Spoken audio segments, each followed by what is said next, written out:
আসসালামু আলাইকুম। জটিল বিষয় সহজ সমাধান পার্ট নাম্বার 2 তে আপনাদের সবাইকে স্বাগতম।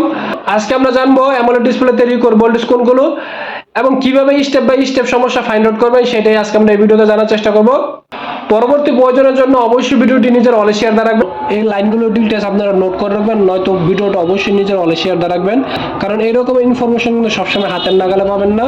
অ্যামোলেড ডিসপ্লেতে আপনারা ডিসপ্লে লাগানো ছাড়া যে ভোল্টেজগুলো পরিমাপ করবেন সেটা হচ্ছে বিআইও 1.8 voltage, BDD 3.0 voltage, reset 1.8 voltage. After display অর্থাৎ ডিসপ্লে লাগানোর পর যে ভোল্টেজগুলো আপনারা চেক করবেন সেটা হচ্ছে EL11। আপনারা জানেন যে অ্যামোলেড ডিসপ্লেতে দুইটা ইএল সিগন্যাল আসে, একটা হচ্ছে 1, একটা হচ্ছে 2, দুটোটাতে 1.8 ভোল্টেজ পাবেন। If not come change display, যদি এই ইএল সিগন্যাল না আসে তাহলে আপনারা ডিসপ্লে চেঞ্জ করে দেখতে পারেন। EL ABDD 7.0 ভোল্টেজ, যেটা কিনা লাইটিং এর জন্য এটা রিকোয়ার্ড ভোল্টেজ, সেটা লাইট এন্ড গ্রাফিক্স আইসি থেকে আসে।